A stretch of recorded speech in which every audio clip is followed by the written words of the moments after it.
এবং সুন্নাতের ভিত্তিতে প্রতিষ্ঠিত একটি মসজিদে এর শুভ উদ্বোধন উপলক্ষে উপস্থিত হতে পেরেছি।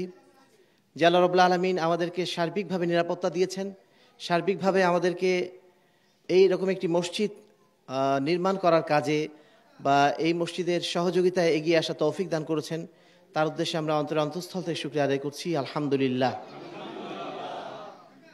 দরুদ ও সালাম বর্ষিত হোক শেষ নবী আহমদ মুস্তফা মুহাম্মদ মুস্তফা সাল্লাল্লাহু আলাইহি ওয়াসাল্লামের প্রতি, যার সুন্নাতের প্রতিষ্ঠা দানের জন্যই, যার সুন্নাত বিরোধী কার্যকলাপকে প্রতিহত করার জন্যই এই মসজিদগুলো প্রতিষ্ঠিত হয়েছে। আমরা তার উদ্দেশ্যে সংক্ষেপে দরুদ পাঠ করছি। আল্লাহুম্মা সাল্লি আলাইহি আল্লাহুম্মা বারিক আলাইহি। সম্মানিত উপস্থিতি, আজকে আমরা অত্যন্ত আনন্দিত যে আলহামদুলিল্লাহ রাজবাড়ির বুকে আরও একটি আহলুল হাদিসদের মসজিদ, আহলুল হাদিস আকীদা এবং মানহাজের মসজিদ প্রতিষ্ঠিত হলো।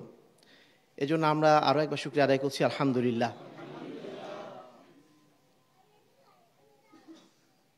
মক্কা বিজয়ের পরপরই আল্লাহ রাব্বুল আলামিন নাজিল করলেন সূরাতুন নাসর, ইযা জাআ নাসরুল্লাহি ওয়াল ফাতহ ওয়া রাআইতান নাসা ইয়াদখুলুনা ফি দীনিল্লাহি আফওয়াজা ফাসাব্বিহ বিহামদি রাব্বিকা ওয়াস্তাগফিরহু ইন্নাহু কানা তাওয়াবা। যখন বিজয় চলে আসবে, তুমি দেখবে মানুষকে তারা দলে দলে ইসলামের দিকে চলে আসছে।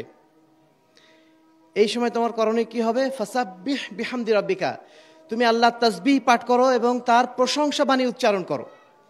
যখন দেখবে মানুষ দলে দলে দ্বীনের পথে ফিরে আসছে, সুন্নাতের পথে ফিরে আসছে, শিরক থেকে মুক্ত হয়ে তাওহীদের পথে ফিরে আসছে, প্রথম কাজ আল্লাহর জন্য তাসবিহ পাঠ করা এবং আল্লাহর প্রশংসা করে বলা আলহামদুলিল্লাহ। এজন্য আমরা বারবার আল্লাহর প্রশংসা করছি, কারণ আল্লাহ রাব্বুল আলামিন যে কোনো বিজয়ের পরে অন্যরা কি করে? নাচ গান করে, আরও অনেক অনর্থক কাজ করে। মুসলমানরা কি করে? আল্লাহর প্রশংসা আদায় করে। কারণ আল্লাহ রাব্বুল আলামিনের ইচ্ছা ছাড়া, তার অনুগ্রহ ছাড়া আমরা কখনোই এ ধরনের মসজিদ বা এ ধরনের ভালো কাজের সাথে সম্পৃক্ত হতে পারতাম না। এজন্য আমরা আরও একবার শুকরিয়া আদায় করছি। আলহামদুলিল্লাহ। আল্লাহর কাছে শুকরিয়া আদায় করার পরে আরেকটা জিনিস আমাদের করণীয়, যেটা করেছেন আমাদের পূর্বপুরুষ ইব্রাহিম আলাইহিস সালাম, ইসমাইল আলাইহিস সালাম। তারা আল্লাহ রাব্বুল আলামিনের নির্দেশে যখন কাবা নির্মাণ করলেন, কাবা নির্মাণ করার পরে তারা আল্লাহর কাছে আবার দোয়া করছেন, রব্বানা তাকাব্বাল মিন্না ইন্নাকা আনতাস সামিউল আলিম।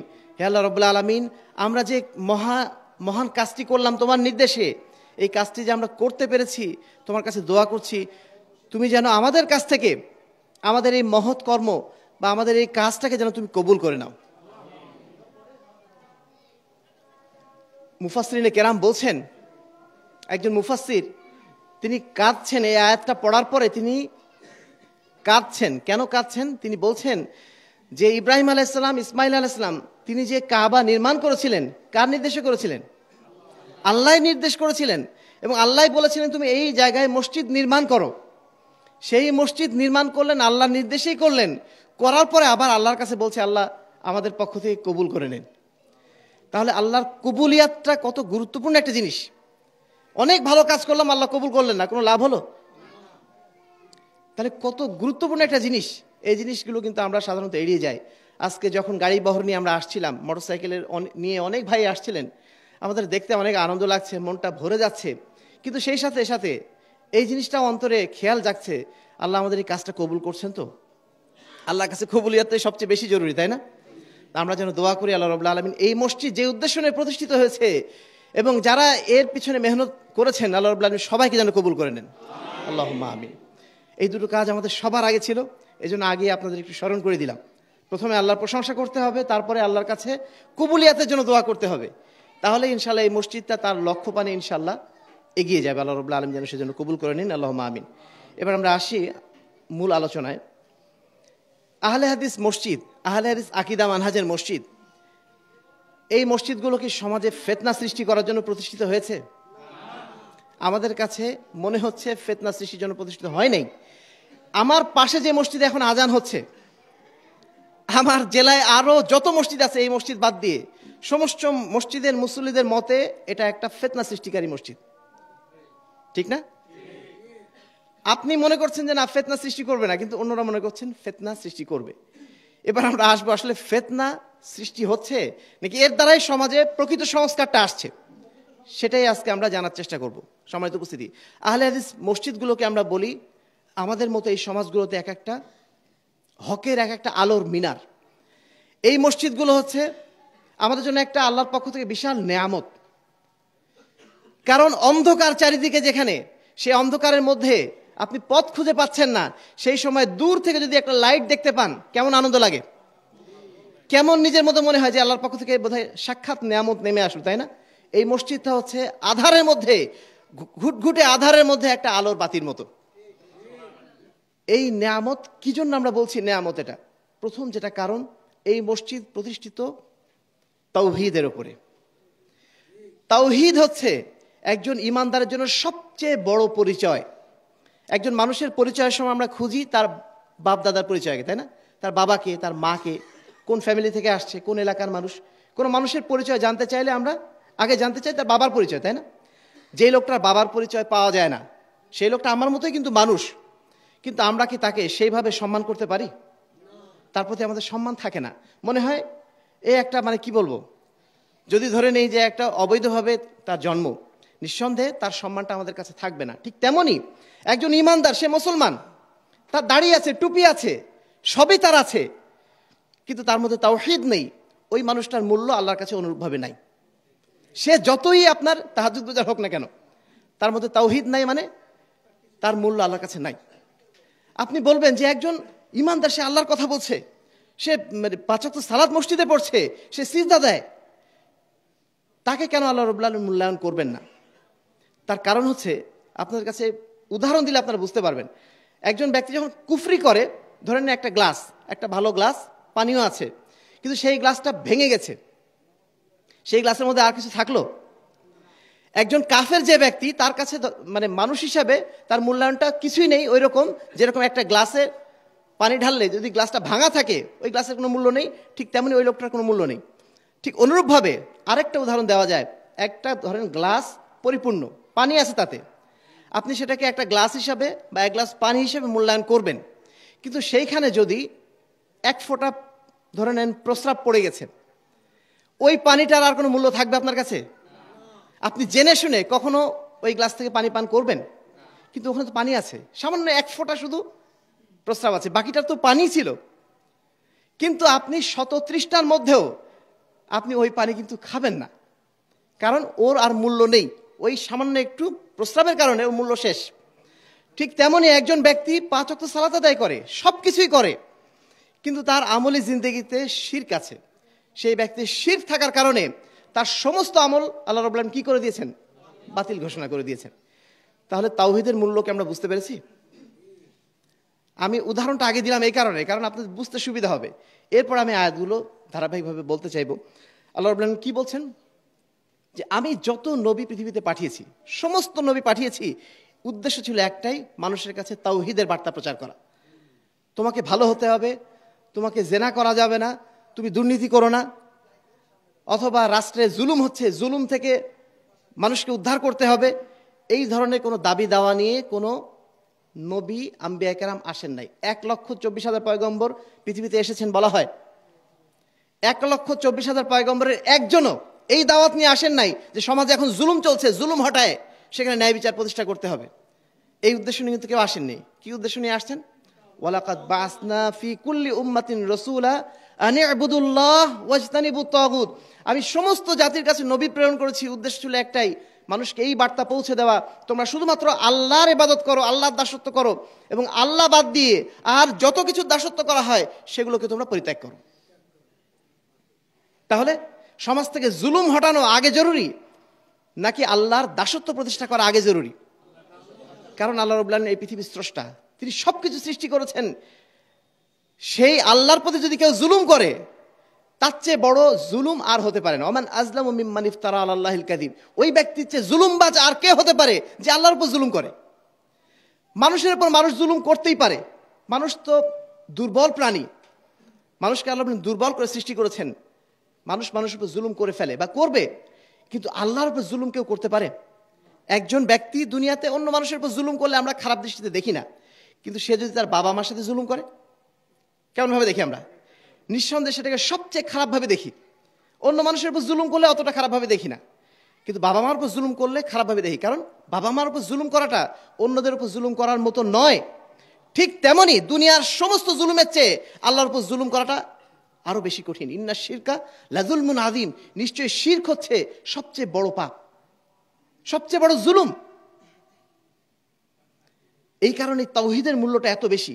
আমরা আহলুল হাদিসরা সবসময় তাওহীদের কথা বলি, আমাদের ভাইয়েরা বিরক্ত হয়ে যান যে এরা খালি তাওহীদ নিয়েই পড়ে আছে, এরা রাষ্ট্রের জুলুমের বিরুদ্ধে কথা বলে না, শাসকের জুলুমের বিরুদ্ধে কথা বলে না, খালি তাওহীদ তাওহীদ। কারণ কি, মানুষকে আগে আল্লাহর উপর জুলুম থেকে বাঁচাতে হবে। শাসকের উপর জুলুম থেকে বাঁচানো এটা পরের কাজ। শাসক যদি আপনার উপর জুলুম করে, আপনি যদি মাজলুম অবস্থায়ও মারা যান, কিন্তু আল্লাহর কাছে যদি আপনি মুক্তি পেয়ে যান, আপনি কিন্তু আল্লাহর কাছে এই কথা বলবেন না, আল্লাহ দুনিয়াতে ওই শাসক আমার উপর জুলুম করেছিল, অতএব তার উপরে তুমি শাস্তি দাও, জীবনও বলবেন না। বরং আল্লাহ যখন আপনাকে জিজ্ঞেস করবে, হে বান্দা তুমি দুনিয়াতে তো ছিলে, দুনিয়াতে কষ্টের মুখ কখনো দেখেছিলে? সেই বান্দা যদি 100 বছর আয়না ঘরেও থাকে, 100 বছর যদি আয়না ঘরেও থাকে, সে আল্লাহর কাছে বলবে, আল্লাহ আমি দুঃখ বলে পৃথিবীতে কিছু দেখি নাই। কারণ জান্নাতের যে সুখ, আল্লাহর কাছে মুক্তি পাওয়ার যে আনন্দ, সেই মুক্তির আনন্দ জান্নাতে যাওয়ার আনন্দের তুলনায় এই আয়না ঘরে থাকা কিচ্ছু না, সব ভুলে যাবে। আর এর বিপরীতে যদি আপনি দুনিয়াতে স্বয়ং ট্রাম্পের বাড়িতে যেও থাকেন সারা জীবন, আপনি স্বয়ং যদি ট্রাম্প হন, আপনি পৃথিবীর সবচেয়ে সুখী মানুষটাও যদি হন, কাল কিয়ামতের ময়দানে যদি আপনি জাহান্নামে প্রবেশ করেন, আল্লাহ আপনাকে জিজ্ঞেস করবেন, তুমি দুনিয়াতে সুখ বলে কিছু দেখেছিলে? বান্দা বলবে, আল্লাহ রাব্বুল আলামিন আমি জীবনে সুখ বলে কিছু দেখি নাই, খালি কষ্ট আর কষ্ট দেখেছি। কারণ জাহান্নামের আগুনের সে ভয়াবহতা, আল্লাহর কাছে নাজাত না পাওয়ার সেই ভয়াবহ মুহূর্তে সে দুনিয়ার বা পিছনের সমস্ত কিছু ভুলে যাবে। সুতরাং দুনিয়ার জুলুমের শিকার হওয়াটা, দুনিয়ার বুকে যে কোনো সমস্যা পেরেশানির মধ্যে থাকাটা নিঃসন্দেহে আল্লাহর সেই কি বলবো, আল্লাহর উপর জুলুম করা, সেটার তুলনায় কিচ্ছু না। এই জন্য আমরা তাওহীদের কথা সব সময় বলি। আল্লাহ রাব্বুল আলামিন বলছেন, আতান নবী সাল্লাল্লাহু আলাইহি ওয়াসাল্লাম রাজুলুন, এক ব্যক্তি আল্লাহ রাসূলের কাছে আসলো। ফাকালা ইয়া রাসূলুল্লাহ, সে এসে বলছে, মাল মুজিবাতান, হে আল্লাহ রাব্বুল আলামিন, হে আল্লাহ রাসূল, দুইটা আবশ্যক সুনিশ্চিত বিষয় কি? ফাকালা মান মাতা লা ইউশরিক বিল্লাহি শাইআন দাখালাল জান্নাহ। দুইটা অপরিহার্য জিনিসের মধ্যে একটা হলো এই, কোনো ব্যক্তি মারা গেছে কিন্তু সে আল্লাহর সাথে কাউকে শরীক করে নাই, তার জন্য জান্নাত ওয়াজিব হয়ে গেছে। ওমান মাতা ইউশরিক বিল্লাহি শাইআন দাখালান নার, আর যে ব্যক্তি আল্লাহর সাথে শিরক করা অবস্থায় মারা গেছে, সেই ব্যক্তির জন্য জাহান্নাম অপরিহার্য হয়ে গেছে। এই দুইটা জিনিস একেবারেই সুনিশ্চিত, অবধারিত। যদি কেউ শিরক না করে মারা যায়, যদি সে কোনো পাপাচারে লিপ্ত থাকে, আল্লাহ রাব্বুল আলামিন চাইলে তাকে সমস্ত গুনাহ ক্ষমা করে দিয়ে তাকে জান্নাতে প্রবেশ করে দিতে পারেন। কিন্তু কোনো ব্যক্তি সারা জীবন সে সালাত আদায় করেছে, সারা জীবন সে তাহাজ্জুদ গুজার হিসেবে পরিচিত, সারা জীবন সে এমন কাজ করেছে, মানুষ তাকে জানে পৃথিবীর সবচেয়ে উত্তম ব্যক্তি, কিন্তু সে শিরক করে, সেই ব্যক্তির জন্য আল্লাহ রাব্বুল আলামিন বলছেন তার জন্য জান্নাত হারাম হয়ে গেছে। এই বিষয়টা নিয়ে আমাদের মধ্যে অনেক ধরনের সন্দেহ তৈরি হয়ে যায় যে একটা ব্যক্তি সে সারা জীবন সবকিছু ভালো কাজ করেছে, সামান্য শিরক করার কারণে আল্লাহ তার উপরে এত নারাজ কেন, এত নারাজ করো? আমরা আহলে হাদিসরা এটাই বলি যে সারা জীবন সে তাহাজ্জুদ গুজার, কিন্তু সারা জীবনে সে একবার একটা টাকা মান্নত হিসাবে একটা দরগায় যে দিয়ে এসেছে, একটা মাজারে দিয়ে এসেছে, ওই একটা টাকা তার সারা জীবনের সমস্ত আমল ধ্বংস করার জন্য যথেষ্ট। কেন বলি? আল্লাহ বলছেন আল্লাযীনা আমানু, যারা ঈমান এনেছে। সূরা আল আনআমের 82 নম্বর আয়াত, এটা মনে রাখবেন সর্বদা। আল্লাযীনা আমানু, যারা ঈমান এনেছে, ঈমান আনার পরে ওয়ালাম ইয়ালবিসু ঈমানাহুম বিযুলমিন, ঈমানের সাথে কোনো প্রকার শিরক মিশ্রিত করে নাই, উলাইকা লাহুমুল আমনু, তাদের জন্যই রয়েছে নিরাপত্তা, ও উলাইকা হুম মুহতাদুন, আর তারাই হচ্ছে শুধুমাত্র হেদায়েত প্রাপ্ত। তাহলে ঈমান আনলেই হবে না, ঈমান আনার পাশাপাশি আপনাকে অবশ্যই ঈমানকে শিরক থেকে মুক্ত রাখতে হবে। যেমন এক গ্লাস বিশুদ্ধ পানি হলেই হবে না, বিশুদ্ধ পানিকে অবশ্যই যে কোনো প্রকার অপবিত্রতা থেকে মুক্ত রাখতে হবে, নাহলে সেটা খাওয়ার উপযুক্ত থাকবে না।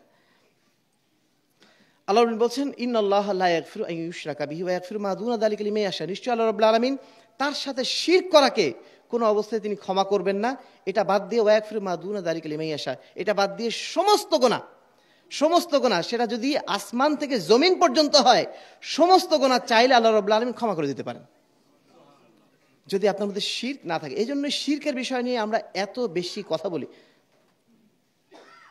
সম্মানিত উপস্থিতি, আমরা শিরক কি কি মাধ্যম দিয়ে করে থাকি, আলোচনা যেহেতু দীর্ঘ করার সুযোগ নেই জুমার খুতবা, আমি সংক্ষেপে কয়েকটি বিষয় আপনাদের কাছে বলে রাখতে চাই, যাতে আপনাদের মানে অজান্তেই আপনাদের আমল নামে কোনো শিরক না ঢুকে যায়। মানুষ সাধারণত কয়েকভাবে শিরক করে।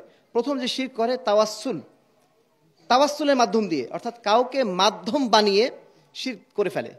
তারা বলছে যে আমরা আল্লাহর ইবাদত করি, কিন্তু পীর সাহেবের ওসিলায় আল্লাহ রাব্বুল আলামিন তুমি আমাকে মুক্তি দিয়ে দিও, অমুক পীরের জাহাজের ওসিলায় আল্লাহ রাব্বুল আলামিন আপনি আমাকে জান্নাতে পাঠিয়ে দিন, আমি অমুক পীরের মুর্শিদ, অমুক পীরের আমি মুরিদ, অমুক মুর্শিদের আমি শিষ্য, অতএব মুর্শিদের ওসিলায় আমাকে আপনি জান্নাতে পাঠিয়ে দিন। এই যে তাওয়াসসুল বা মাধ্যম মানলাম, এই মাধ্যম মানার শিরক আজকে মুসলিম উম্মার মধ্যে সবচেয়ে বেশি। বাংলাদেশে 2,98,000 পীর। কয় লক্ষ? 2,98,000 পীরের মানে 2,98,000 খানকা আছে। সেটা 1981 সালের হিসাবে। এখন কি আরো কমছে না বাড়ছে? আরো বাড়ছে। তো এতগুলো পীরের যারা মুরিদ আছেন তারা কি মনে করেন? তারা মনে করেন আমার পীর সাহেব এমন আল্লাহওয়ালা বুজুর্গ মানুষ, আমি যতই পাপ করি না কেন আমার পীরের ওসিলায় আমি জান্নাতে চলে যাব। তারা বিশ্বাস করেন না? এই বিশ্বাস করার নামটা কি? এই বিশ্বাসের নামটাই হচ্ছে শিরক। কারণ মক্কার যারা কাফের ছিল, কুরাইশরা ছিল, তারা মূর্তি পূজা যখন করতো, আল্লাহ রাসূল তাদেরকে বলতেন তোমরা এই সমস্ত মূর্তি পূজা কেন করো? এই মূর্তির কি কোনো ক্ষমতা আছে যে সে তোমার কোনো উপকার করবে অথবা ক্ষতি করবে? তখন তারা বলতো মা না আবুদুহুম, আরে মুহাম্মদ আমরা তো এদের পূজা করি না, আমরা তো এদের দাসত্ব করি না, ইল্লা লিউকারিবুনা ইলাল্লাহি যুলফা, আমরা তাদের কাছে শুধুমাত্র এই জন্য যাচ্ছি যেন তারা আমাদেরকে আল্লাহর কাছে পৌঁছে দেয়। তো আমাদের যারা এই মুরিদ সাহেবরা আছেন তারা কিন্তু আল্লাহকে বিশ্বাস করে না? তারা বলছে আমরা পীর সাহেবের কাছে এই জন্যই শুধু যাচ্ছি, আমরা পাপী বান্দা, আমাদের অনেক পাপ হয়ে যায়, তো আমরা আল্লাহর কাছে যদি চাই সরাসরি আল্লাহ মাফ করবে না। এজন্য একজন পীর সাহেব ধরে, একজন ভালো মানুষ ধরে, তার ওসিলায় আমরা আল্লাহর কাছে মুক্তি চাচ্ছি। তো মক্কার কাফেরদের মধ্যে আর আমাদের এই মুরিদ সাহেবদের মধ্যে কোনো পার্থক্য রইল? আল্লাহ রাব্বুল আলামিন বলছেন উদউনি আস্তাজিব লাকুম, তোমরা আমার কাছে চাও, আমি তোমার সমস্ত চাওয়া পূরণ করে দেব। প্রতি রাতে আল্লাহ রাব্বুল আলামিন শেষ আসমানে নেমে আসেন, বলেন কে আমার বান্দা আছে যে আমার কাছে ক্ষমা চাইবে, আমি তার ক্ষমা করে দেব। ক্ষমা করে দেওয়ার জন্য আল্লাহ রাব্বুল আলামিন সবসময় প্রস্তুত হয়ে রয়েছেন। বান্দা যদি বারবার আল্লাহ রাব্বুল আলামিন এভাবে উদাহরণ দিচ্ছেন কিন্তু, যে আসমান থেকে জমিন পর্যন্ত পাপ নিয়েও সে আল্লাহর কাছে আসে, আল্লাহর কাছে যদি ক্ষমা চায় আল্লাহ রাব্বুল আলামিন তার মানে পাপের ক্ষমা করে দিতে পারেন। এজন্য কোনো মাঝখানে মাধ্যম প্রয়োজন হয় না।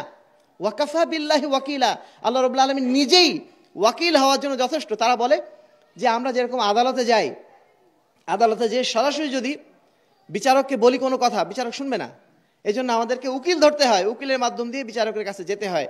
তো আমাদের পীর সাহেবরা হচ্ছে আমাদের জন্য উকিল, তারাই আমাদের পক্ষ থেকে আল্লাহর কাছে আরজ করবে। আল্লাহ রাব্বুল আলামিন পবিত্র কোরআনে বেশ অনেক জায়গায় বলেছেন ওয়াকাফা বিল্লাহি ওয়াকিলা, আরে তোমরা উকিল কোথায় খুঁজছো? উকিল হিসাবে আল্লাহ নিজেই তো যথেষ্ট। আল্লাহ রাব্বুল আলামিন নিজেই তো দায়িত্ব নিয়ে নিয়েছেন। তার কাছে যদি তুমি ক্ষমা চাইতে পারো খালেস অন্তরে, নিশ্চয়ই আল্লাহ রাব্বুল আলামিন তোমাকে ক্ষমা করবেন। এজন্য কোনো মাধ্যমের প্রয়োজন হয় না। আরেকটা হয় আল ইস্তিগাসা, মানুষ যখন কোনো বিপদে পড়ে তখন বলবে যে খাজা খিজিরের নাম দিয়ে আমি এই বিপদ থেকে উদ্ধার চাই, বলে না?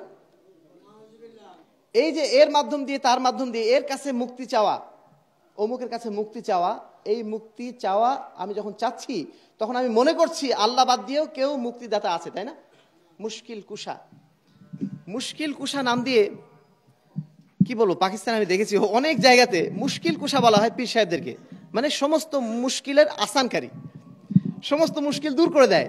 মানুষ কখনো মুশকিল কুশা হতে পারে? বিপদ থেকে উদ্ধারকারী একমাত্র আল্লাহ রাব্বুল আলামিন। আপনি যখন আল্লাহকে বাদ দিয়ে খাজা খিজির ধরছেন, অমুক তমুককে ধরছেন, সঙ্গে সঙ্গে মনে রাখবেন আপনি শিরকের মধ্যে সরাসরি লিপ্ত হয়ে গেলেন। আরেকটা মাধ্যম হয় আত্মিয়ারা, কোন জিনিসের মধ্যে কল্যাণ আছে, কোন জিনিসের মধ্যে ক্ষতি আছে এটা মনে করা। আপনি তাবিজ বাঁধলেন, তাবিজ বেঁধেছেন, কপালে কালো টিপ লাগিয়েছেন, নানা ধরনের যে কাজগুলো এখন হয় সমাজে, এই কাজগুলো করা হয় কেন? মনে করা হয় যে এর মাধ্যম দিয়ে হয়তো আমার কিছু উপকার হবে, এর মধ্যে কিছু শুভ লক্ষণ আছে, ভালো কিছু আছে মনে হয় এর মধ্যে, এই চিন্তা করে আমরা সাধারণত তাবিজ বাজি, তাই না? এইগুলো সবই শিরক। কারণ ভালো মন্দের মালিক একমাত্র আল্লাহ রাব্বুল আলামিন। আল্লাহ রাব্বুল আলামিন কোনো কিছুর মধ্যে এরকম ভালো মন্দ দিয়ে রাখেন নাই, শুধুমাত্র ঔষধের মধ্যে একটা ঔষধি গুণ দিয়ে রেখেছেন। এটাও কিন্তু আল্লাহ রাসূল বলে দিয়েছেন, লিকুল্লি দাইন দাওয়া, প্রত্যেকটা অসুখের জন্য আল্লাহ রাব্বুল আলামিন আরোগ্য দিয়ে রেখেছেন। আর এই কারণে আমরা ওষুধ খাই, নাহলে ওষুধে খেতাম না। ওষুধ খাই কেন? কারণ আল্লাহ রাসূল বলে দিয়েছেন যে আল্লাহ রাব্বুল আলামিন দুনিয়াতে রোগ যেমন দিয়েছেন, রোগের শেফা হিসাবে প্রতিষেধকও দিয়েছেন, এই কারণে আমরা ওষুধ খাই। কিন্তু তাবিজের মধ্যে কি আছে? তাবিজের মধ্যে কোনো ঔষধি গুণ আছে? কিছুই না। আমরা মনে করি ওর মধ্যে একটা বিশেষ ক্ষমতা আছে। এই যে বিশেষ ক্ষমতার কল্পনা করেছি, সেই কল্পনাটা যখনই আমাদের মাথায় আসছে তখনই আমরা শিরকে লিপ্ত হয়ে যাচ্ছি আমাদের অজান্তেই।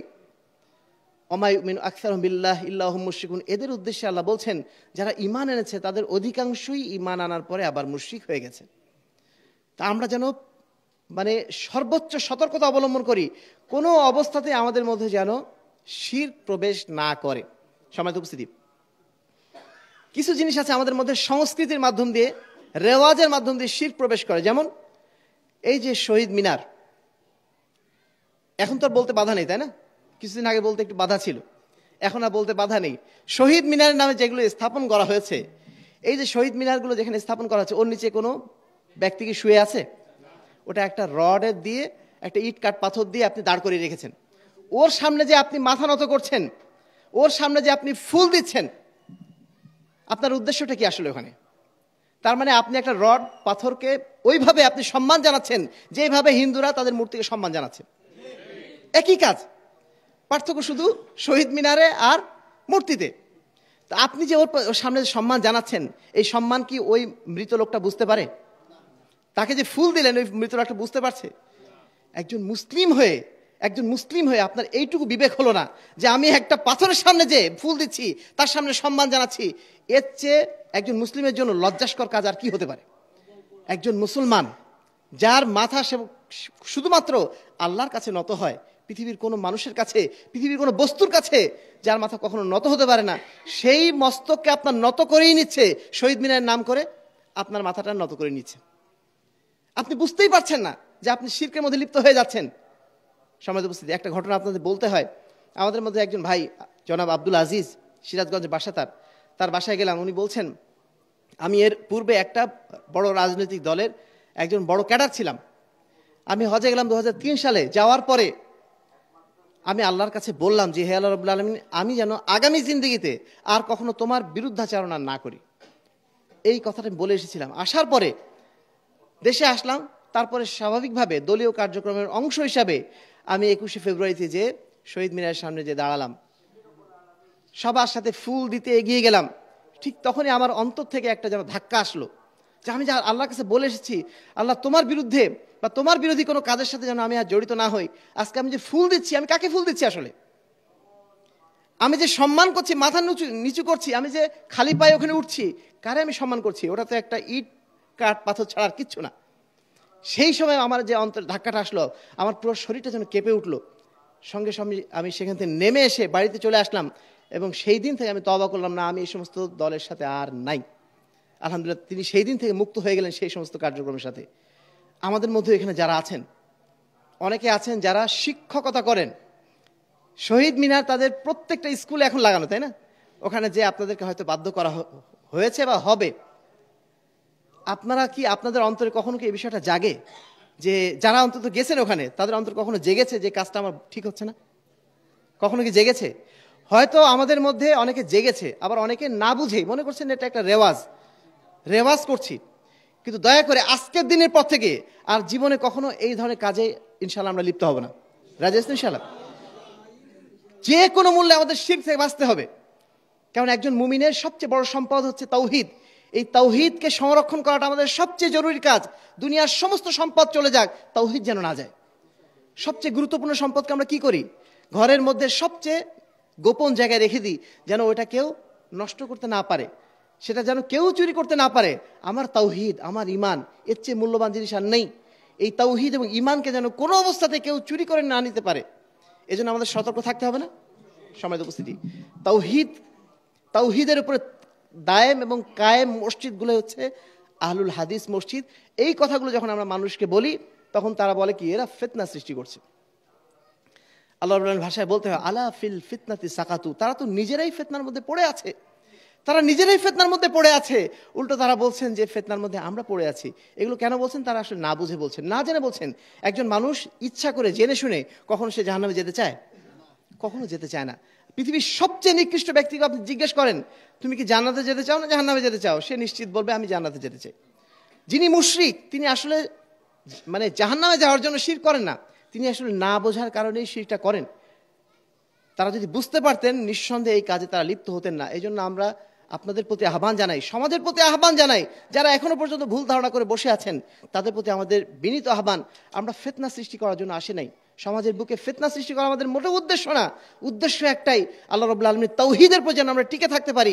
কোনো অবস্থাতেই আমাদের ঈমানের মধ্যে যেন কোনো অবস্থাতেই শিরকের অনুপ্রবেশ না ঘটে, এটাই আমাদের দাওয়াত। মানুষের প্রতি আমাদের কোনো আক্রোশ বিদ্বেষ কিচ্ছু নেই, সমাজের মধ্যে বিভক্তি সৃষ্টি হোক এটা আমাদের মোটেও উদ্দেশ্য নয়।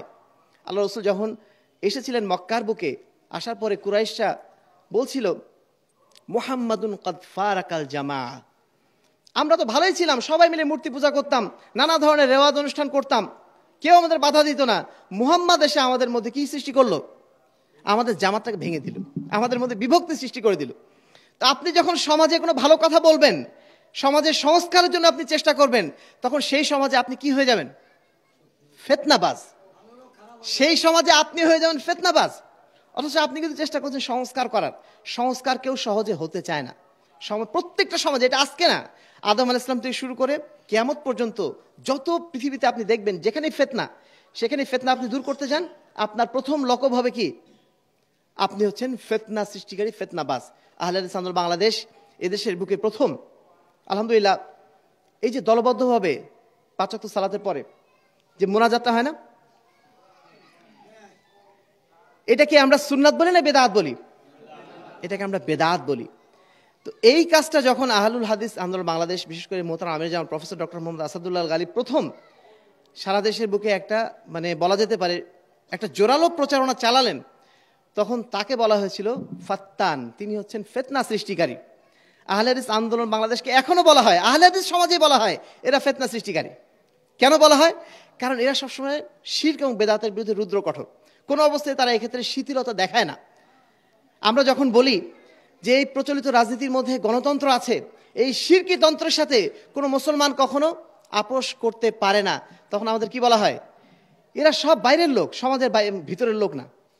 এটা কি কথা বলে, নতুন কথাবার্তা।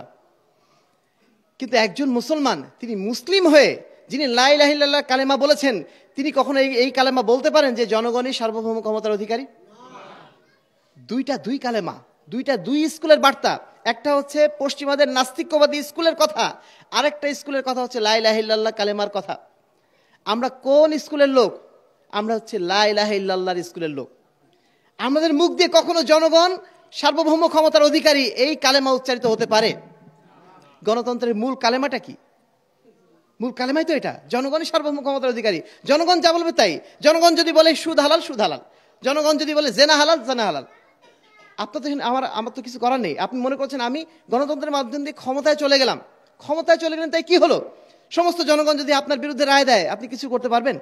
আজকে ডক্টর ইউনূস বা তার যে এখন যে অন্তর্বর্তীকালীন সরকারটা এসেছে, এই অন্তর্বর্তীকালীন সরকার জনগণের ম্যান্ডেট নিয়েই কাইন্ড অফ এসেছে। তারা যদিও নির্বাচনের মাধ্যম দিয়ে না, কিন্তু তারা তো জনগণের স্বীকৃতি নিয়েই তারা এসেছে, তাই না? কিন্তু তারা এখন কাজ করতে পারছে না কেন? কারণ এমন গ্রুপ তাদেরকে ব্যর্থ করে দেওয়ার চেষ্টা করছে যে তারা চাইলেও কোনো ভালো কাজ করতে পারছে না। আপনি যখন ইসলামী দলের নাম করে এই গণতন্ত্রের সিঁড়িবে ক্ষমতায় যাব, আপনাকে কাজ করতে দেবে বলে মনে হয় আপনাদের? 1 বছর টিকতে দেবে না। শেখ হাসিনা তো 16 বছর ছিল, আপনি 1 বছর টিকতে পারবেন না।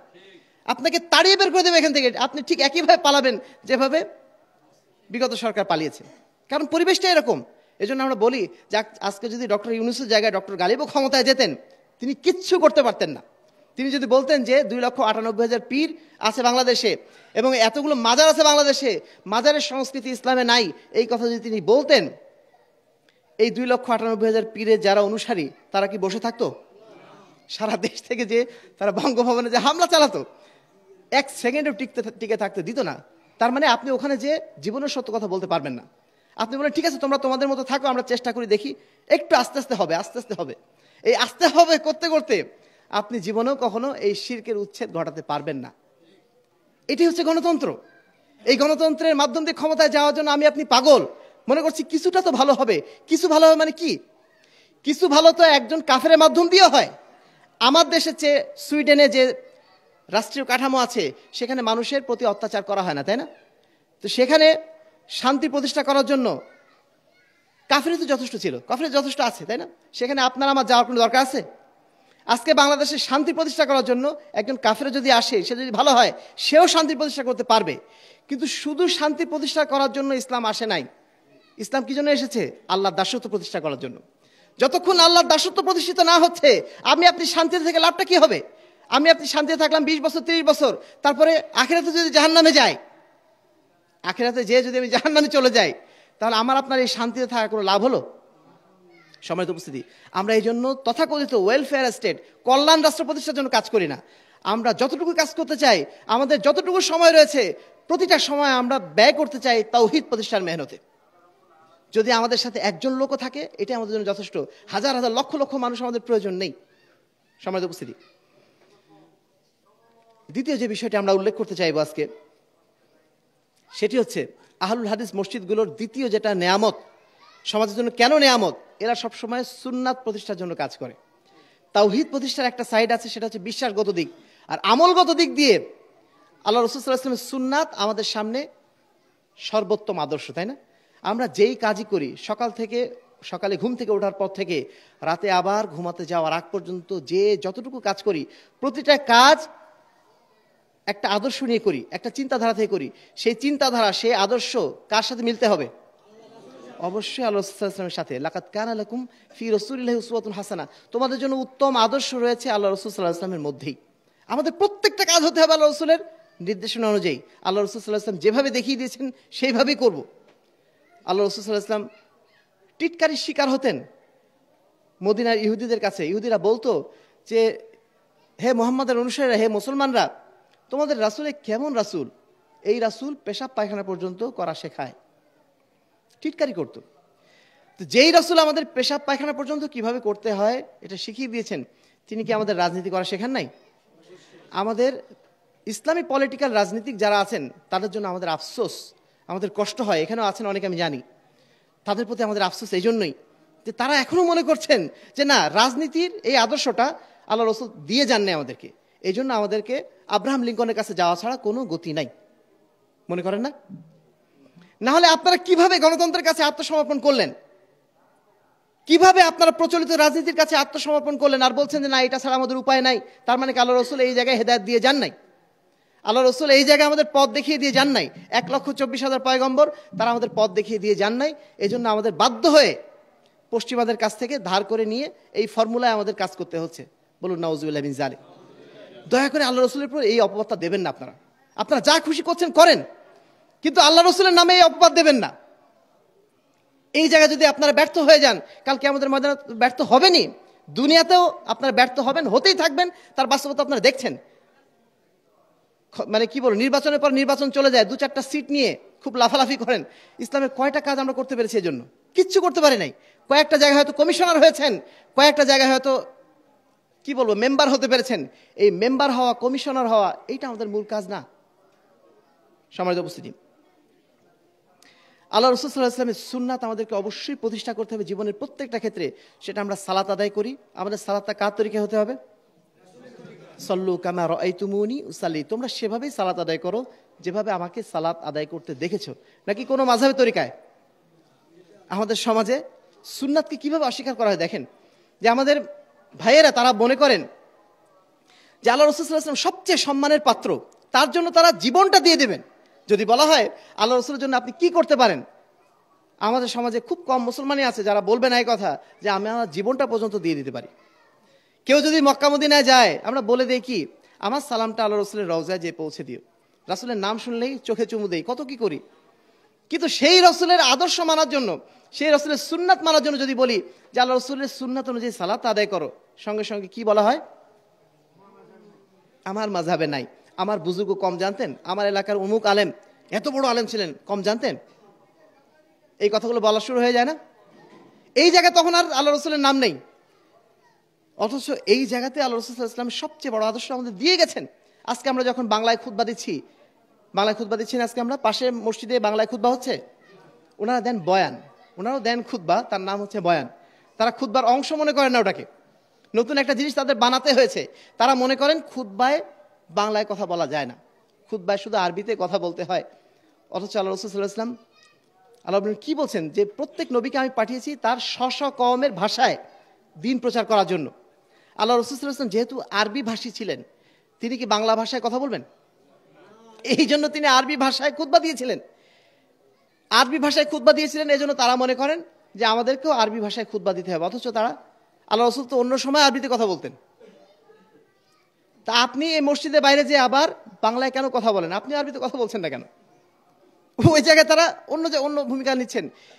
আমরা যেটা মনে করি, আমরা যেটা বলি, প্রত্যেক জুমার খুতবায় আমরা যে খুতবাটা দেই, এই খুতবাটা হবে কি স্ব কওমের ভাষায়। আমার কওমের লোকেরা বাংলা ভাষা বোঝে, আমি এখানে বাংলা ভাষায় খুতবা দেবো, এটাই স্বাভাবিক। যারা ইংল্যান্ডে আছেন তারা ইংরেজি ভাষায় খুতবা দিচ্ছেন। সারা বিশ্বের মানুষ যে ভাষায় বোঝে সেই ভাষায় সেখানে খুতবা হবে। কারণ খুতবার উদ্দেশ্যটা কি? প্রতি সপ্তাহে মানুষকে নসিহত করা। এই নসিহত যদি স্ব ভাষায় না করে আরবি ভাষায় আমি করি, কয়জন মানুষ বুঝবে? কিছুই বুঝবে না। তাহলে খুতবা দেওয়ার উদ্দেশ্যটা কি পূরণ হলো? এই কমন কথাটা তারা বোঝেন না, এবং বোঝেন না বলে তারা আবার কি করেছেন, বোঝেন না তা না, তারাও বুঝেন যে না এটা দরকার আছে। তখন কি করছেন, তখন আসল খুতবার আগে একটা বয়ান নামে নতুন জিনিস চালু করে দিলেন। তার নাম কি? বয়ান। এই বয়ানটা কি সুন্নাত না বেদাত? উল্টা আরো বেদাতের মধ্যে লিপ্ত হয়ে গেলেন। অথচ সুন্নতি তরিকায় যদি তারা করতেন, কখনো তাদের এই বেদাতটা আবিষ্কার করা লাগতো না, অটোমেটিক্যালি খুতবার মধ্যেই চলে আসতো এটা। সম্মানিত উপস্থিতি, এইভাবে আমরা জীবনের প্রত্যেকটা ক্ষেত্রে রন্ধ্রে রন্ধ্রে সুন্নাতকে আমরা অস্বীকার করে বসে আছি। আল্লাহ সাল্লাল্লাহু আলাইহি ওয়াসাল্লাম বলছেন, মান আমিলা আমালান লাইসা আলাইহি আমরুনা ফাওয়ারাদ্দুন, যে ব্যক্তি এমন কোন আমল করলো যে আমলের পিছনে আমার কোনো আমল নেই, সে আমলটা কি? পরিত্যাজ্য। প্রতিদিন খুতবার সময় আমাদের ওলামায়ে কেরাম তারাও বলছেন, ইয়াকুম মুহদাসাতিল উমুর, তোমরা নতুন নতুন জিনিস আবিষ্কার করা থেকে বিরত থাকো। ফাইন্না কুল্লা মুহদাসাতিন বিদআহ, কারণ প্রত্যেকটা নতুন জিনিস শরীয়তের মধ্যে যদি আবিষ্কার করা হয় সেটা কি বিদআত। ওকুল্লা বিদআতিন দালালা, প্রত্যেকটা বিদআত মানুষকে পথভ্রষ্ট করে দেয়।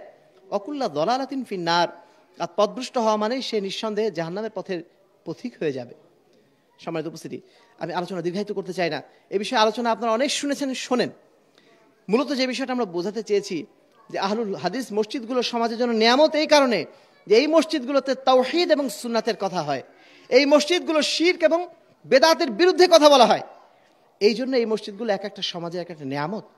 সম্মানিত উপস্থিতি, এই মসজিদ যে প্রতিষ্ঠিত হয়েছে, যারা এই মসজিদ পরিচালনা করবেন তাদের প্রতি আমাদের কিছু নসিহত থাকবে। প্রথম কথা হচ্ছে, এই মসজিদ যেন প্রতিষ্ঠিত হয়েছে এটা মানুষের সামনে ফখর করার জন্য। আমি একটা মসজিদ করেছি, আমি আমার মসজিদের জন্য এত কাঠা জমি দান করেছি, এটা আমার কি ফখরের বিষয়? এগুলো আমার গর্বের বিষয় না, এটা আল্লাহর পক্ষ থেকে দেওয়া নেয়ামত। আমি আল্লাহর কাছে ব্যয় করতে পেরেছি, নিঃসন্দেহে এটা আমার জন্য আল্লাহর পক্ষ থেকে একটা অনুগ্রহ, যে আল্লাহ বলেন আমাকে দিয়ে এই কাজটা করিয়ে নিয়েছেন। এই জন্য আল্লাহর শুকরিয়া আদায় করতে হবে। এবং এই মসজিদের ভিত্তি যেন হয় তাকওয়ার উপরে, পারস্পরিক হিংসা, পারস্পরিক গর্ব করার জন্য না। আল্লাহ বলছেন, মান বানা লিল্লাহি মাসজিদান বানাল্লাহু লাহু বাইতান ফিল জান্নাহ, যে ব্যক্তি আল্লাহর উদ্দেশ্যে কোনো মসজিদ করলো, মানুষকে দেখানোর জন্য না, কি জন্য? মান বানা লিল্লাহি, আল্লাহর উদ্দেশ্যে যে মসজিদ প্রতিষ্ঠা করলো, আল্লাহ বলছেন, আল্লাহ রাসূল বলছেন যে আল্লাহ রাব্বুল আলামিন তার জন্য জান্নাতে একটি ঘর বানিয়ে দেবেন। যারা এখানে বানিয়েছেন, নিঃসন্দেহে আমরা আশা করি সেই তাকওয়ার ভিত্তিতেই তারা এই প্রতিষ্ঠান নিয়ে এসে এই মসজিদ তারা প্রতিষ্ঠিত করেছেন। 2 নম্বর হচ্ছে, যারা মসজিদ দায়িত্বশীল হবেন, মসজিদে একটা কমিটি হবে না? এই কমিটির দায়িত্বশীল কারা হবেন? যারা সিগারেট খান, যারা ঘুষ খান, যারা সুদ খান, তারা কি মসজিদ কমিটিতে থাকতে পারবেন? এটা আল্লাহর নিষেধ। আল্লাহ বলছেন, ইন্নামা ইয়ামুরু মাসাজিদ আল্লাহ, নিশ্চয়ই আল্লাহর মসজিদগুলোকে তারাই আবাদ করবে মান আমানা বিল্লাহ, যারা আল্লাহর প্রতি ঈমান এনেছে, ওয়াল ইয়াউমিল আখির, আখিরাতের উপর বিশ্বাস এনেছে, ওয়া আকামাস সালাত, সালাত আদায়কারী হবে। আমাদের সমাজে অধিকাংশ মসজিদে যারা সভাপতি সেক্রেটারি পদে আছেন, তারা সালাতেও মসজিদে পাওয়া যায় শুধু শুক্রবারে, বাকি সময়গুলো পাওয়াই যাচ্ছে না। এই সমস্ত ব্যক্তি যারা আছেন তারা কখনোই মসজিদ আবাদ করার জন্য যোগ্য নন। ওয়াতা যাকাত, যাকাত আদায় করতে হবে। ওয়ালাম ইয়াখশা ইল্লাল্লাহ, এবং আল্লাহ ছাড়া তারা কাউকে ভয় পায় না। এই ধরনের লোকগুলোকে নিয়ে আসতে হবে কমিটিতে। তারা কখনোই এই কথা বলবে না যে না, সমাজের বাস্তবতা এখন খুব খারাপ, এখন আপাতত মসজিদে আমিন বলার দরকার নেই, মসজিদে আপাতত রফেল আযান করার দরকার নেই। এই ধরনের আপোষকামী লোক দিয়ে মসজিদ কমিটি বানানো যাবে না। মসজিদ কমিটির লোক এমন হতে হবে, লাম ইয়াখশা ইল্লাল্লাহ, আল্লাহ ছাড়া কাউকে ভয় করে না। অবশ্যই হেকমতের প্রয়োজন আছে, আমি বলছি না যে হেকমতের প্রয়োজন নেই, ধারাবাহিকতা দরকার আছে, কিন্তু হেকমত খাটানোর নামে আপনি সারা জীবন বেদাতে আমল করে যাবেন। বলছেন যে না এখন মসজিদে এই এক আজান দুই আজানের ঝামেলা আছে না অনেক জায়গাতে, এক আজান দুই আজানের ঝামেলা আছে। আল্লাহ রসুল কয় আজান দিয়েছিলেন? আবু বকর কয় আজান দিয়েছিলেন? ওমর কয় আজান দিয়েছিলেন? উসমান রাদিয়াল্লাহু তাআলার যুগে শুরু হয়েছিল দুই আজান, তাও বিশেষ প্রেক্ষাপটে যখন বাজার ঘাট ভরে যেত, মানুষ ইসলামের দিকে মানে প্রচুর মুসলমান হয়ে গেছে। সেই যুগে তো আর আজকের মতো মাইক ছিল না, সেই জন্য আরেকটা এক্সট্রা আজান দেওয়া হতো কোথায়? বাজারে যে, মসজিদে না, একই মসজিদে দুইবার না, আজান দেওয়া হতো বাজারে যে, যেন বাজারের মানুষ শুনতে পায় যে না আজানের সময় হয়ে গেছে, সালাতের সময় হয়ে গেছে। সেইটাকে আপনি এখন মসজিদের মধ্যে টেনে নিয়ে আসছেন, এনে একই মসজিদে দুইবার আজান দিচ্ছেন। এই কাজটাকে সুন্নাতের অনুকূলে হলো? এখন আমাদের মধ্যে কেউ কোনো ভাই বলবেন না থাক এখন আর দরকার নেই, মসজিদে নববীতে হচ্ছে, তারপরে মসজিদে হারামে হয়, চলুক, সমাজে ফিতনা সৃষ্টি করার দরকার নেই। এই জায়গাগুলোতে আমাদের ইমানের পরীক্ষাটা বিশেষ করে হয়ে যায়। কে বেশি ইমানদার, কে বেশি তাকওয়াবান, মানে কে আপনার তাওহীদ এবং সুন্নাতের উপর প্রতিষ্ঠিত, সেই জায়গাগুলো পরীক্ষা হয়ে যায় কিন্তু এখানে এসে। এই জায়গাতে যদি আপনি বলতে পারেন যে না আল্লাহ রসুলের যুগে যেটা ছিল আমরা সেটাই রাখবো, এইটুকু বলার মতো হিম্মত যদি আপনি থাকে, তাহলে বোঝা যাবে আপনার মধ্যে সুন্নাত অনুসরণের সেই জাজবাটা আছে। আর না হলে যদি আপোষকামী হয়ে যান, আপনার দ্বারা সুন্নাত প্রতিষ্ঠিত হওয়াটা অনেক কঠিন হয়ে যাবে। সম্মানিত উপস্থিতি, 3 নম্বর যেটা কাজ, সেটা হচ্ছে অবশ্যই মুসল্লিদের জন্য খোলা থাকতে হবে। আজকের যুগে চোরের উপদ্রবে মসজিদ আমরা খোলা রাখতে পারি না, সালাত হয়ে গেলে সঙ্গে সঙ্গে বন্ধ। ঢাকা শহরের মসজিদগুলোতে যান, সালাত আদায় করার সুযোগ নেই। এটা হওয়ার কথা ছিল না। একজন মুসলমানের কাছে মসজিদ হচ্ছে সবচেয়ে নিরাপদ জায়গা। মসজিদে যে সে নিরাপত্তা পাবে, শান্তির সাথে সে সালাত আদায় করবে। এজন্য চেষ্টা করবেন মসজিদের দরজাগুলো সবার জন্য উন্মুক্ত রাখার। যদি না পারেন অন্তত বারান্দাটা খোলা রাখবেন, যেন অন্তত সেখানে সালাত আদায় করার সুযোগটা পায়। 4 নম্বর হচ্ছে মসজিদ হবে সমস্ত দ্বীনি কার্যকলাপের, সামাজিক কার্যকলাপের মূল কেন্দ্র। একটা সমাজে মসজিদ, মুসলিম সমাজে মসজিদই হচ্ছে সেই সমাজের মূল কেন্দ্রবিন্দু। আল্লাহ রাসূলের যুগে সবকিছু হতো মসজিদে, বিচার আচার সবকিছু হতো মসজিদে। এখন মসজিদে আমরা শুধু 5 ওয়াক্ত সালাতের জন্য বন্দী করে রেখেছি, বাকি সময়গুলোতে মসজিদে আর কেউ ঢোকা থাকে না। মসজিদে কোনো তালিম হয় না, মসজিদে কোনো দার্স হয় না, শুধুমাত্র সপ্তাহে একদিন দার্স দিয়ে খালাস, সপ্তাহে একদিন জুমার খুতবা দিয়ে খালাস। এই তো অবস্থা হচ্ছে। আমরা চেষ্টা করব মসজিদকে যেন আমরা আবাদ রাখি, প্রতিটা মুহূর্তে যেন এখানে মানুষের যাতায়াত থাকে, মানুষের প্রয়োজন মেটানোর জায়গাগুলো, ব্যবস্থাপনাগুলো এখানে যেন থাকে। মানুষের জাকাত ওসর সব কিছু এখানে জমা হবে, কুরবানির সময় গোশত সব জমা হবে। এইভাবে যদি মসজিদকে আমরা সামাজিকতার কেন্দ্র বানিয়ে ফেলি, তাহলে মসজিদের আসল হকটা আদায় করা হবে। সর্বশেষ, এই মসজিদে সবচেয়ে আবাদকারী যারা, তারা হবেন কি? আবাদ করবেন কারা? মুসল্লিরা তো আবাদ করবেন, তাই না? মুসল্লি যদি না থাকে মসজিদের কোনো দাম আছে? মসজিদ বানিয়ে রেখেছেন, মুসল্লি নাই, ফজরের সালাতে কোনো মুসল্লি পাওয়া যায় না, 2-3 মুসল্লি পাওয়া যাচ্ছে, মসজিদের হক কিন্তু আদায় হচ্ছে না। এখানে যারা আমরা আছি সবাই অ্যাডার, সবারই আমরা মানে এখন মানে কি বালেগ হয়ে গেছি। 10 বছর পরে কি সালাত ফরজ হয়ে যায় না? আমরা যারা, আমাদের উপরে সালাত ফরজ হয়ে গেছে, পুরুষ যারা আমরা আছি, যারা সক্ষম পুরুষ, তাদের জন্য বাড়িতে পড়া কি জায়েজ? একান্ত বাধ্যগত অবস্থায় ছাড়া আপনাদেরকে অবশ্যই মসজিদে আসতে হবে। আমরা অনেকে মনে করি বাড়িতে পড়লে হয়ে গেল, তো হয়ে গেল বললেন, কিন্তু আল্লাহ রসুলের নিয়মটা কি? আল্লাহ রসুল কি সুন্নাহ জারি করেছেন? একজন ব্যক্তি যদি অন্ধ হয়, আব্দুল্লাহ ইবনে উম্মে মাকতুম অন্ধ ব্যক্তি ছিল, অনেক দূর থেকে তাকে আসতে কষ্ট হতো। আল্লাহ রসুলকে বললেন, হে আল্লাহ রসুল, অন্তত আমাকে অনুমতি দেন যে ফজর এবং এশা সালাতটা আমি বাড়িতে আদায় করবো। আল্লাহ রসুল কি বললেন? যে না, তোমার যদি সক্ষমতা থাকে তুমি ফজরের সালাতেও আসবে, তুমি এশা সালাতেও আসবে। তার মানে মসজিদেই সালাত আদায় করতে হবে, এটাই হচ্ছে মুমিনের হক। আমি আপনি বাসায় সালাত আদায় করে ফেললাম, এটা হলো না। যুবক ভাইদের প্রতি অনুরোধ করব, আলহামদুলিল্লাহ এখন যুবকদের মধ্যে অনেক পরিবর্তন আসছে। আপনারা একটু মসজিদে আসার চেষ্টা করেন। মসজিদে আমরা শুধু পাই মুরব্বীদের, যাদের রাতে ঘুম হয় না, সময়টা কিভাবে কাটাবে মসজিদে আসে। এই রকম মুসল্লি দিয়ে আমাদের কাজ হবে না। আমাদের দরকার তরুণ যুবক ভাই যারা, যাদের ঘুমের কষ্ট আছে, যারা ঘুম ছেড়ে আসতে পারছেন না, এরকম অবস্থায় যারা আছেন, তারাই হচ্ছেন আসল মুসল্লি। তারা যদি মসজিদে ঠিক সময় আসতে পারেন, বিশেষ করে ফজর সালাতে আসতে পারেন, ইনশাআল্লাহ সমাজটা পরিবর্তন হতে আর সময় লাগবে না। একটা এলাকায় ইসলাম কতটুকু চালু আছে এটা যাচাই করার একটা বড় মাধ্যম কি জানেন? ফজরের সালাতে কতজন মুসল্লি আছেন সেটা দেখা। ফজরের সালাতে যদি মুসল্লি ভালো রকম থাকে, তাহলে বোঝা যাবে ওই সমাজে ইসলাম কায়েম আছে। আর যদি ফজরের সালাতে যদি উপস্থিতি না থাকে, বোঝা যাবে এখনো অনেক অনেক ঘাটতি রয়ে গেছে। যতই আপনি আহলে হাদিস হন, যতই আপনার আকীদা মানহাজ ভালো হোক, আপনি কিন্তু পরিপূর্ণভাবে এখনো ইমানদার হতে পারেন নাই, আপনার সমাজ এখনো ইমানের পথে আসে নাই, এবং এই সমাজে ইসলাম এত সহজে প্রতিষ্ঠিত হবে না। সম্মানিত উপস্থিতি, আমি আলোচনার শেষ লগ্নে চলে আসব। আপনাদের সবার প্রতি আমরা আন্তরিকভাবে ধন্যবাদ জানাচ্ছি, কৃতজ্ঞতা জানাচ্ছি। আজকের এই স্বতঃস্ফূর্ত উপস্থিতি জানিয়ে দিচ্ছে যে আপনারা কতটা উন্মুখ হয়েছিলেন এই ধরনের মসজিদে, তাই না? এই রাজবাড়ী শহরে এই প্রথম মসজিদ প্রতিষ্ঠিত হলো, এটা নিঃসন্দেহে আমাদের জন্য অত্যন্ত আনন্দের খবর। তবে আমরা এখানেই থেমে থাকবো? আমাদের এই ধরনের মসজিদ, এই ধরনের সেন্টার, এই ধরনের কেন্দ্র, মার্কাজ, মাদ্রাসা আরও অনেক বানানো দরকার। কারণ এই সমাজে আলো ছড়ানোর জন্য এই ধরনের মসজিদের কোনো বিকল্প আছে? এই ধরনের মাদ্রাসাগুলোর কোনো বিকল্প নেই। আমরা আপনাদের প্রতি অনুরোধ জানাবো, এই ধরনের মসজিদ আমাদের যাদের সাধ্য আছে, যাদেরকে আল্লাহ রাব্বুল আলামিন সামর্থ্য দিয়েছেন, নিজের বাড়ি তো বানাচ্ছেন, বাড়ি বানানোর সাথে এই চিন্তা অন্তত এইটুকু রাখেন যে আমি একটা মসজিদের জন্য কিছুটা হলো চেষ্টা করব। আমার ঘরের জন্য যদি আমি 5 কাঠা জমি কিনি, একটা মসজিদের জন্য 1 কাঠা জমি কেনার টাকা আমি দিতে পারবো না? ওটা তো আমার জান্নাতের বাড়ি। মসজিদ যখন বানাচ্ছি তখন আমার আসল বাড়ি বানাচ্ছি, আমি আমার জান্নাতের বাড়ি আমি বানাচ্ছি। দুনিয়ার বাড়ি বানান, আপত্তি নেই, দুনিয়ার বাড়ি বানানোর সাথে সাথে একটু নিয়ত যেন রাখেন যে না, আমার টাকা যেন কিছুটা হলেও মসজিদে যায়। এইভাবে যদি আমরা চেষ্টা নেই, ইনশাল্লাহ শহরের বুকে আরও অনেক মসজিদ ইনশাল্লাহ গড়ে উঠবে। আমাদের দিনী ভাইদের সংখ্যা কিন্তু কমছে না, বাড়ছে, দিন দিন বাড়ছে, আলহামদুলিল্লাহ। তো এই ভাইদেরকে আমরা কোথায় সালাত আদায় করার সুযোগ দেব? তাদের সালাত আদায় করার জন্য সেই শহর থেকে এই পর্যন্ত আসাটা সবসময় কি সহজ হবে? সহজ হয় না। এই জন্য আপনারা চেষ্টা করবেন এই ধরনের মসজিদ আরও প্রতিষ্ঠিত করার জন্য, এবং সেই সাথে মাদ্রাসা অত্যন্ত জরুরি। আমাদের পরবর্তী প্রজন্ম গড়ে তোলার জন্য মাদ্রাসার কোনো বিকল্প নেই। আমাদের সন্তানদের গড়ে তোলার জন্য সেই রাজশাহী যেতে হচ্ছে, ঢাকায় যেতে হচ্ছে। রাজবাড়িতে আমরা ভালো কোনো প্রতিষ্ঠান এখনো পর্যন্ত গড়ে তুলতে পারি নাই। আপনাদের প্রতি অনুরোধ থাকবে, যাদের অর্থবিত্ত আছে, চেষ্টা করুন নিজের বাড়ি ঘর করার সাথে সাথে, নিজের অনেক সম্পত্তি করার সাথে সাথে আল্লাহর জন্য কিছু সম্পত্তি রেখে দেওয়া, যে সম্পত্তিগুলো আমাদের কাল কিয়ামতের ময়দানে ইনশাআল্লাহ কাজে লাগবে। শুধু কিয়ামতের ময়দানে না, সারা দুনিয়ার মানুষের জন্য কাজে লাগবে। মান সুন্না সুন্নাতান হাসানাতান ফালাহু আজরুহা ও আজরু মান আমিলা বিহা।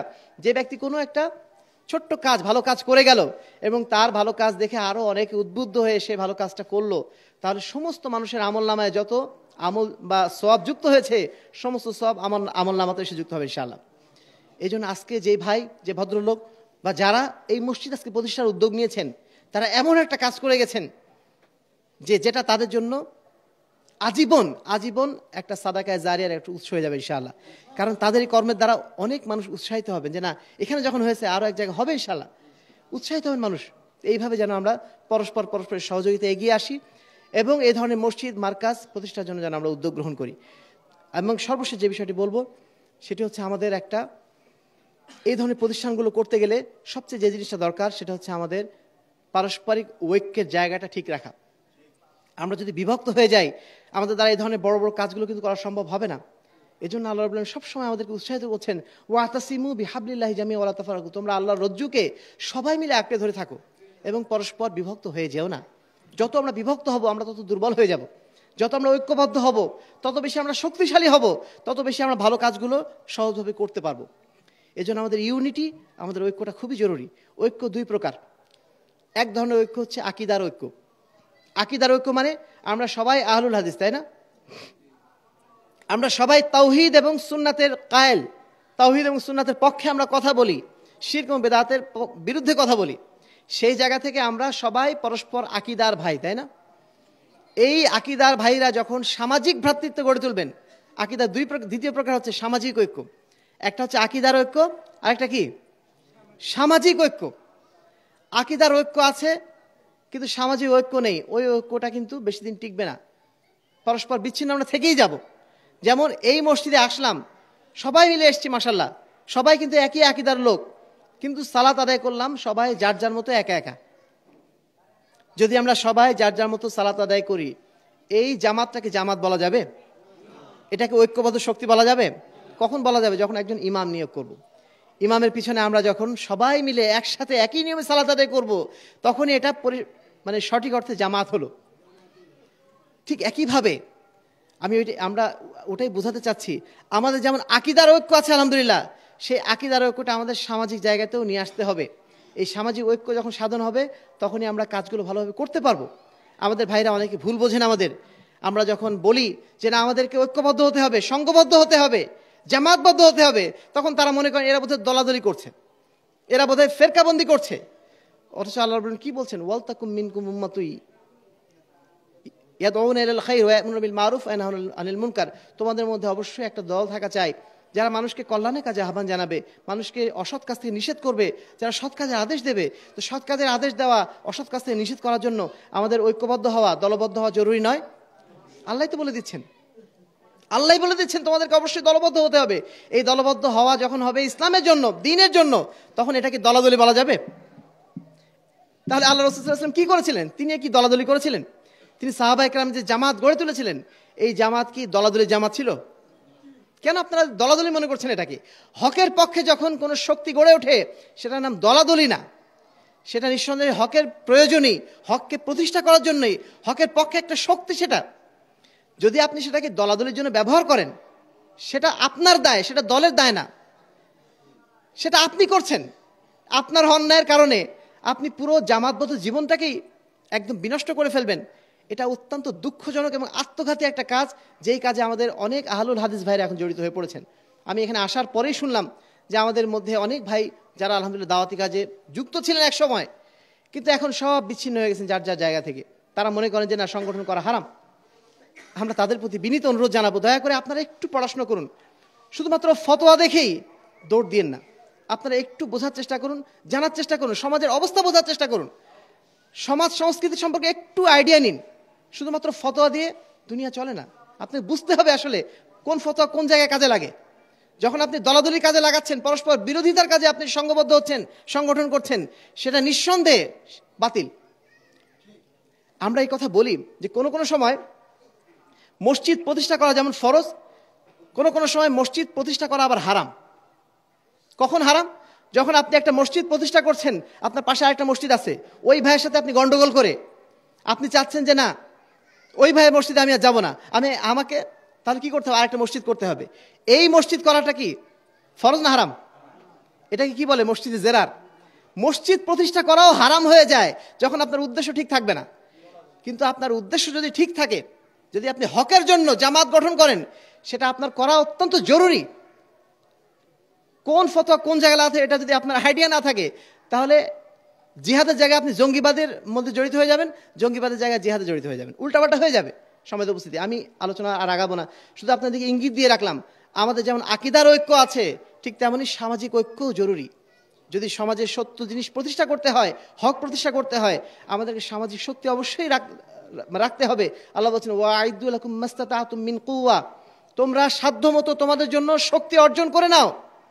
তুরহিবুনা বি আদুওয়াল্লাহ, কারণ এই শক্তি তোমাদের এই শক্তি তোমাদের শত্রু যারা আছে তাদেরকে ভয় দেখাবে।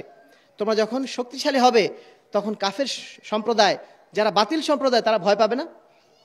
এই ভয়টা কি? এই ভয়টা মূলত তাদেরকে আতঙ্কিত করা না। এই ভয়টা কি? হকের জন্য যখন আপনি কাউকে ভীত করবেন, তখন তারা হকের সেই মজবুতি বুঝতে পেরে হকের দিকে তারা ফিরে আসবে, এই জন্যই আপনি ভয় দেখাবেন। সময়ের উপস্থিতি, আমি আলোচনা দীর্ঘায়িত করবো না। সর্বোপরি আজকে যে জুমান মসজিদে আমরা উপস্থিত হয়েছি, একত্রিত হয়েছি, আমরা আল্লাহর কাছে প্রথম যেমন প্রশংসা আদায় করেছি, ঠিক একইভাবে আবারও প্রশংসা আদায় করছি আল্লাহ রাব্বুল আলামিন যে আমাদের এত সুন্দর একটা কাজে তৌফিক দিয়েছেন। সেই সাথে আল্লাহর কাছে কবুলিয়তের দোয়া করছি, আল্লাহ রাব্বুল আলামিন এই মসজিদকে যেন হকের একটি মার্কাজ হিসেবে যেন কবুল করে নেন। এই মসজিদে উপস্থিত যারা মুসল্লি আজকে এসেছেন, তাদের সবাইকে নিজ নিজ সমাজের এক একজন হকের আলোক বর্তিকা হয়ে গড়ে ওঠা তৌফিক দান করুন। আমাদের প্রত্যেককে আল্লাহ রাব্বুল আলামিন তার দ্বীনের প্রকৃত মুজাহিদ, মর্দে মুজাহিদ হিসেবে যেন কবুল করে নেন। আমাদের যুব সমাজকে যেন এই সমাজ পরিবর্তনের জন্য সংঘবদ্ধ এবং ঐক্যবদ্ধ হতে তৌফিক দান করেন। সমাজের যে কোনো বাতিল শক্তির রক্তচক্ষুর কারণে আমরা যেন কোনো অবস্থাতেই ভয়ে যেন পিছিয়ে না আসি, আল্লাহ রাব্বুল আলামিন সেই তৌফিক আমাদেরকে দান করুন। আল্লাহুম্মা আমিন ওয়া আখির দাওয়ানা আনিল হামদুলিল্লাহি রাব্বিল আলামিন।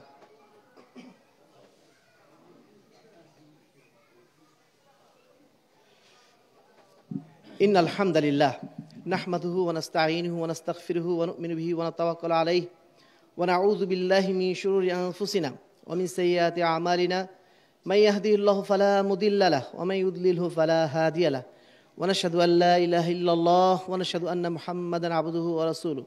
আম্মা বা'দ, ফাআউযু বিল্লাহি মিনাশ শাইতানির রাজীম। বিসমিল্লাহির রহমানির রহিম। ইয়া আইয়ুহাল্লাযীনা আমানু সাল্লু আলাইহি ওয়া সাল্লিমু তাসলিমা। আল্লাহুম্মা সাল্লি আলা মুহাম্মাদ ওয়া আলা আলি মুহাম্মাদ كما صليت على إبراهيم وعلى آل إبراهيم إنك حميد مجيد اللهم بارك على محمد وعلى آل محمد كما باركت على إبراهيم وعلى آل إبراهيم إنك حميد مجيد تعدلوا عباد الله رحمكم الله إن الله يأمركم بالعدل والإحسان وإيتاء ذي القربى وينهى عن الفحشاء والمنكر والبغي يعظكم لعلكم تذكرون اذكروا الله يذكركم وادعوه يستجب لكم ولذكر الله تعالى أعلى وأجل وأتم وأهم وأكبر أقم الصلاة